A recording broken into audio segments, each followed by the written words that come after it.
This is the 217 Recovery Podcast with Corey Winfield. I think that's pretty fair for a guy. Once a quarter, 4 times a year, you trim toenails. If it needs to be done, it needs to be done. I don't think that you can go by the calendar year. You probably wish I would, because I probably maybe really do it like twice a year. And co-host Marnie Winfield. The people that really are drawn to the 12-step program, one piece of those 12-step groups is because it's people from all different varieties and lengths of time of sobriety. It is the 29th of October, 2023. My name is Corey Winfield. My name is Marnie Winfield. Welcome to the 217 Recovery Podcast. And I do have a toenail update. I clipped them like a week ago. There you go. So I think that's the 3rd time this year, 2023, I clipped them.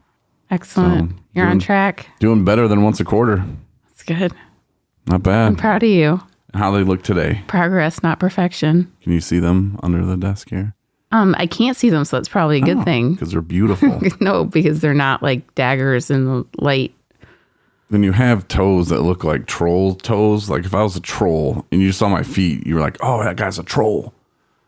Out of like an evil movie or something. So why keep them pretty? You know what I'm saying? You so might as well keep them as weapons. Shoes fit, maybe? Yeah. Well, I mean, they fit either way. Just saying.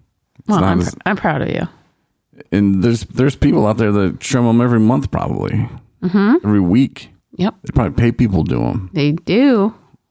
I'm telling you, I'm a saver for the family. You know, I want us to save money, so I do that. Well, I used to get my toenails done. Summertime, I get mine done quite a bit. I feel bad about that.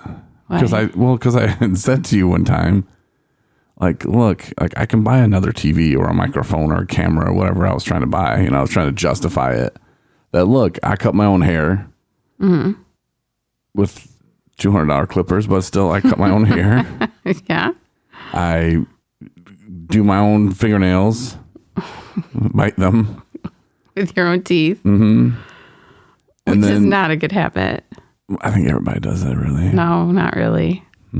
I was wondering how those nail salons stay in business. And then my toenails, I take care of that, you know. So look at all the money I'm saving the family. I can buy a camera. That's what I was saying. But then next thing I know, you bought like a do-it-at-home nail clip. Like, wait, what did I say? I said clip, I meant like kit. Yeah, I don't think they sell those. What? Yeah, I don't know. I don't think they sell those. Fuck's sake. I know. So, yeah, anyway, that's the toenail update part of the podcast. We're playing each other in fantasy football. Well, I don't even want to say I'm playing you in fantasy football because it's not really. For whatever reason, this week my team is doing fairly well so far. Knock on wood. I make other teams look real good. I mean, my teams were not good. My team was not good. I've lost like the last 3 or 4 games. Well, I'm glad you played me this week then to get off that. Yeah, but you've won. You've won games, haven't you? I beat Justin and Mitch. Yeah. Tyrone beat me. He's not doing so hot. I think it's my destiny to win the Trash Bowl every year. I won that 2 years in a row now. You won it last year? Oh, yeah. Oh. Yeah. A win's a win. Yeah, I guess. And the Trash Bowl, what that is like the top 6 teams. And we have, 10 teams this year? Last year we had 12 teams. Mm-hmm. The top 6 make the playoffs. And then the bottom 6 make the Trash Bowl playoffs. Mm-hmm. And then, yay, so I won the best of the worst. I don't know what's wrong with my team, man. I'm over it. Mark Andrews, I just see he caught a touchdown. I'm like, why not? And that's your tight end. He's my tight end, yeah. Because we're down in the studio here, the home studio, and we have both screens on the red zone. And I just happened to look up, and right as the intro was playing, Mark Andrews was like, touchdown. I'm like, of course. Mm-hmm. Good thing you didn't start Ford. I think, did I not? I don't know. Who cares at this point? No, I didn't. Mm-mm. No, but anyway, so that's fantasy football's over, in my opinion. I can't wait for next year. Looking forward to it. Can't wait for the draft. You have this difficulty in being in the present moment. You remember our discussion this morning? Mm-hmm. When I was like, look out the window. And it was this beautiful, like orange, yellow, red, fall colors for early morning light. It was absolutely gorgeous. The stuff that he talks about wanting and missing and needing, like 10 and a half months out of the year. So here it is. And he doesn't say bleep about it. Not like, because I'm taking it in. Like, I don't hate it, so why would I be talking about it? No, because now you'll be like, I can't wait for the snow to fly. Wow, since you said it. You know, it's like, it's always something else. Yeah. And then like winter won't even be gone yet. And then you'll say, I can't wait till next fall. It's like this never ending. Yeah. Like always never satisfied. I don't know what it is, honey. Summer just gets old. I'm just saying boring, you need to practice. Hot. You need to practice gratitude, like in the moment, like soak it all in and be like, and actually say it out loud. Even if it's just to yourself. Like, it's a beautiful day out. I don't even think I'll like care about fantasy football anymore. I think I'll be just too busy doing other stuff, making movies or something. Right. Or something. I don't know. Yeah, this is true. Who knows? I just need to get another hobby, I think. You have lots of things to be grateful for. Well, that's more productive than fantasy football. Okay, agreed. You know, that's why I'm glad we're doing a podcast today. I didn't want to do one. I know you didn't. I'm glad we are, though. The people, they love hearing you and they love hearing what you say. And you're right. I do need to be in the present more. And that's something that people in recovery, you know, can kind of pick up on or take a note from you on that, because we often are looking forward too much. Mm-hmm. Somebody was just talking to me about this the other day and how they might have been at the meeting yesterday. We had a meeting at 217 Recovery Center, and there was a gentleman in there, and he was saying stuff about that and how he said it's hard to not look in the future, like, Mm-hmm. And it is. And there's two different ways I think you can do it. You can either look in the future and go, mm-hmm. or you can look in the future and say, okay, here's what I want. Like if you're setting a goal, like, say by May 26th, I want to lose 70 pounds. Mm-hmm. Okay. That is how I can look in the future. And then what am I doing today? I did nothing today. Today I ate about 10 cookies. What else did I eat? There's a bunch of stuff. A couple pieces of pizza, some vegetables. Veggie tray. Some toast, ice cream cone. Multigrain toast. Mm-hmm. And then we're going to have some kind of pizza dough with cheese and pepperoni, like rolled all up in it. It's not really a calzone, but I made it and it was good before. I don't know. I trust you. So we're having that, and I made a blueberry pie today. So I'm not doing anything that's going to, you know, get me to my goal of losing 70 pounds by May 26th. But there's tomorrow, mm-hmm. you know, and that's how I can start building on that. You know, it's just, what am I doing today that's going to get me to where I want to be at the end? Mm-hmm. So I would recommend doing that, but then hold yourself accountable. Right. You know, as I'm digging into the ice cream cone, am I thinking, this isn't helping? Like, Corey, this is not helping you get to your weight. Did I do any push-ups today? No. I did absolutely nothing today. You did some stair climbing. Yeah, and then I threw out my back changing the cat's water. I mean, come on, man. This is just getting ridiculous, this old age crap. No, I do want to touch. I think I'm in agreement with you that there is this kind of like, it's a catch-22 a little bit, because we do want to always have goals in mind and kind of like a forward momentum in life. And you say like, today be a little bit better than yesterday. But that means in all kinds of ways, right? And mentally, emotionally, spiritually, physically, you know, all those things. But at the same time, for us to be able to appreciate and be satisfied with our lives on a daily basis, you need to be grateful. You have to be grateful for the little things. You have to be grateful and take a step back and look at what you have today. And I'm not talking about have like things, but what you have and the serenity that you have obtained from, in my situation, from putting down alcohol and drugs, and all these other things have come into my life, relationships and profession and education and friendships and solidifying trust with existing family members. And I mean, the list goes on and on and on. And just sitting back and being grateful for those things and recognizing today's a good day. And yeah, I have goals for my future still. I mean, I think everybody should always strive for more. But that doesn't mean strive for more like unattainable where it's going to take away from the present where I'm not happy where I'm at. Where I'm at is where I'm at. And even if my goals now is just to be a better me every day, and then whatever else will unfold for me, because that's kind of where I'm at. Like, I don't know what else will unfold for me, career-wise or whatever. I mean, but I'm happy where I'm at, and I'm exactly where I need to be right now. And family-wise and all that other stuff, it will all unfold and kind of like trust in God and, just love today.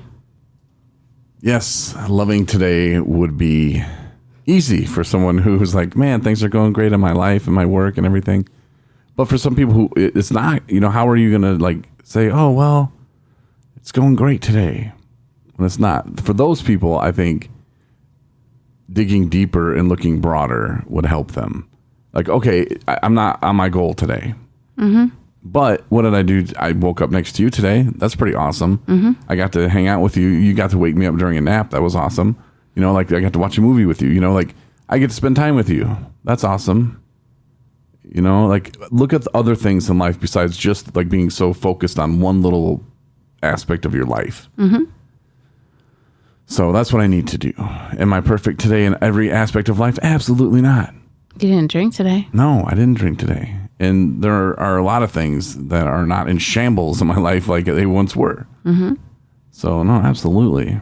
But it's just hard sometimes because some people can get negative. This guy. If my fantasy team's losing, I ate too much cookies and blah, blah, blah.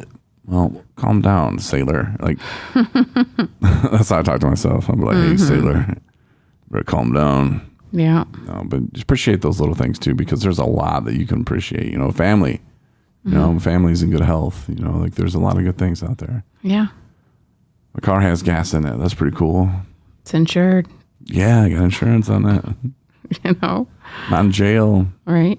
So we did have an event though that I wanted to talk about. We had an amazing event. What did you talk about? Was that what you heard? Oh, I was there. I saw it. Yeah. So, the buzz was around after the fact, after it was completed, that it went amazing because it did. And so it was Recovery Stories, Message of Hope, Part 1. So hence the fact that letting on that there's going to be more of these events. Yeah. And, we did, life's been busy. We have a small team to put stuff together like this. Yeah, we do. I have just started back at, my full-time job, full force. And so that kind of had me a little bit more unavailable than I usually am to prepare and get things ready. But we solidified the venue. We had that rocking and rolling. We had an idea about what we were doing for menu. We had talked about flyers, and then we got the flyers put together. And the only thing that kind of fell through was we wanted it to be a fundraiser, like a kind of a big event where 217 can start figuring out how we can figure out other financial support outside of grant funding, because we're looking down the line and staying alive for our future, the future of 217. And you never know how long these grants are going to be around.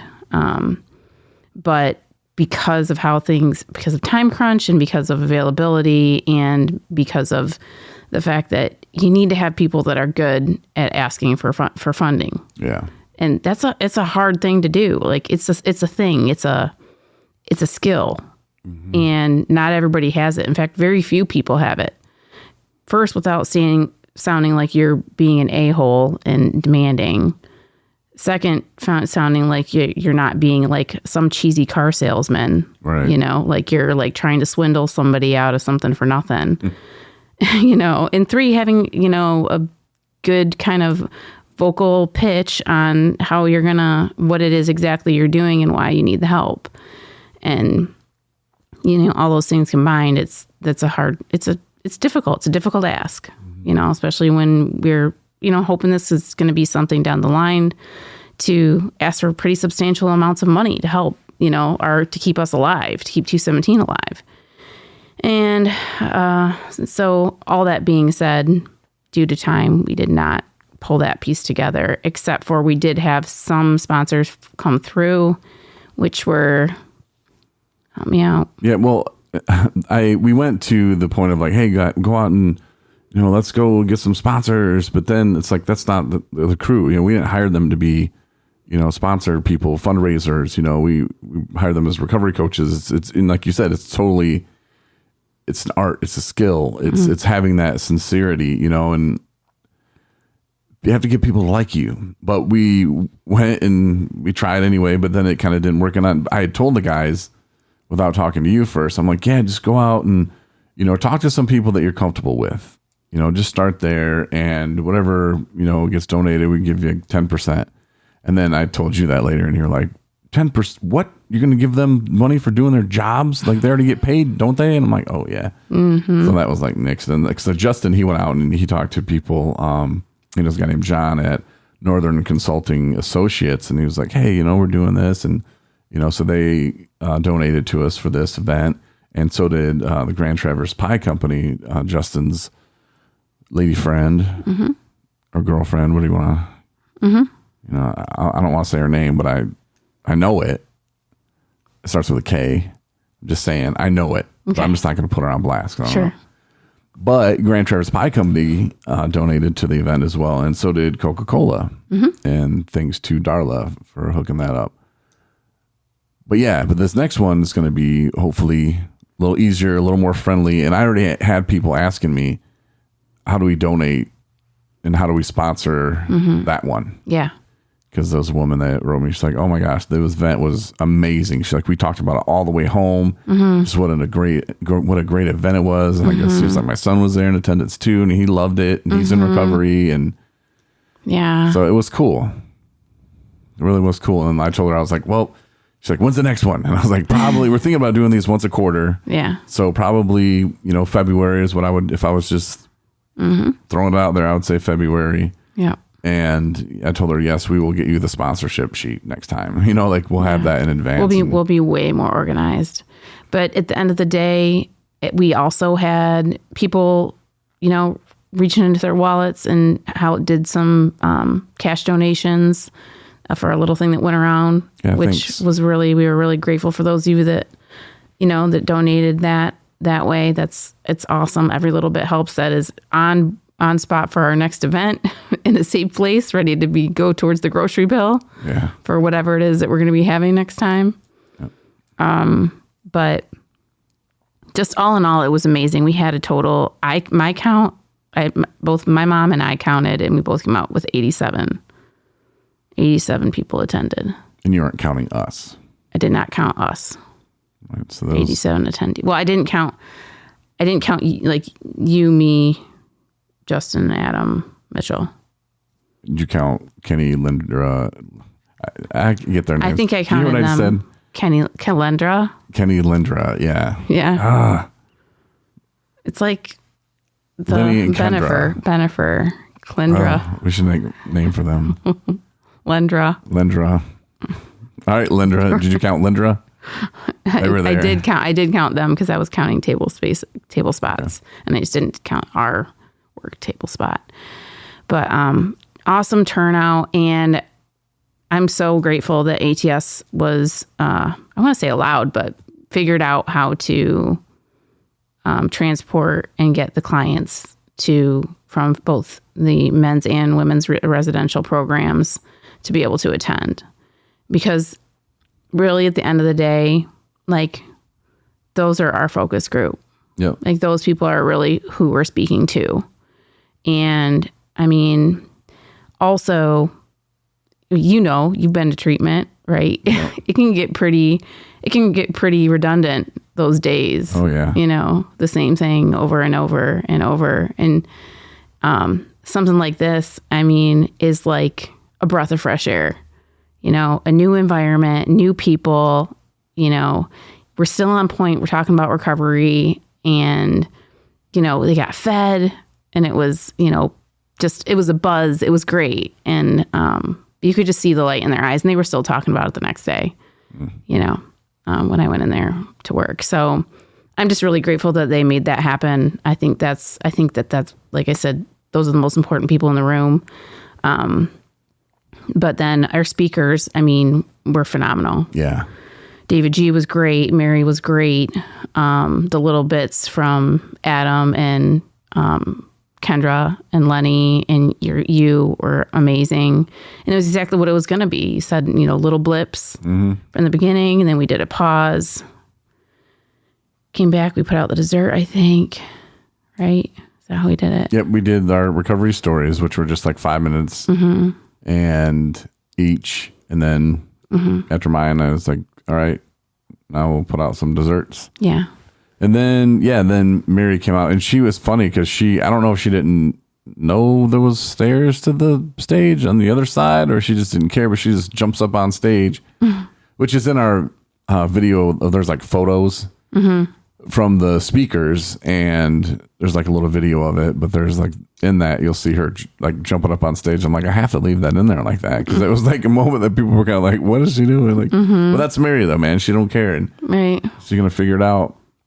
But yeah, she was great. And then, like you said, David G was great. Like he, brought it home, and, having those people share their stories, and not saying other people don't have great stories, because I'm sure there's a lot of, everybody probably has a great story, but the way they shared it was really good. And, the message of hope really kind of hit home to some of them. And I knew some of the guys out there in the audience, I've either taken them or seen them at treatment like many times. And it's good to see them. It's good that they're back and they're not dead. Yeah, for sure. So to look around the room, and I think I said that up there when I was up on stage or whatever, was that when you look back at this event, whether it's 2 months, 2 weeks, 2 days, 2 hours from now, you can look around the room and see a bunch of sober people having fun. Because a lot of people, they forget that they aren't even having fun. And people, you and I both in our addiction, at the end, we were not having fun. No. We were trying to escape reality. We were trying to escape everything. So to actually go to something and have fun, is huge. And I'm so glad that ATS, I should have thanked them. And that's one of the people I forgot. I was like, I forgot to thank God, but I did at the end. But ATS, I wanted to thank them as well, because they didn't have to bring their people. They didn't have to come. Right. But it was a cool event, and nothing got out of hand. None was crazy, and we had just enough food. Well, we probably, I crunched some numbers and figured out what we actually didn't even make close to what we had bought for. Oh, so we did pretty good. We did really well. And I don't know if people would have eaten more if we would have had more out. Maybe, I don't know. But the one thing I did want to talk about too is you mentioned the family members coming. I think that's a really important piece, because I know that I had gotten a call earlier in the day from Nancy Dow, who she runs the Family to Family program, and she said that they weren't sure. They'd seen the flyer and they weren't sure if the family members were invited. So that's one thing that I was like, absolutely. I'm like, if that wasn't clear enough, then we need to probably be more clear about that for the next event. But absolutely 100%, it's for anyone and everyone who is supportive of, the message of inspiration and recovery. And but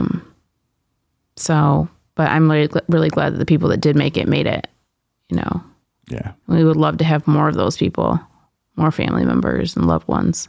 So tentatively, we'll say February. And I think this is going to be the start of my movie that I'm making. And I put Lenny's together. I kind of edited up a little bit and took out ums. I didn't edit anything else, just took out ums. And his video from his share, it was like 4 minutes or something. But that is on YouTube if you want to check it out and just see what we're talking about and see how it went. I was afraid that people were going to hit the mic because they had like a mic pinned onto him that I pinned onto him. Mm-hmm. And where I put Lenny's, I'm like, oh, it'll be fine. But then as I'm listening to it, it's like,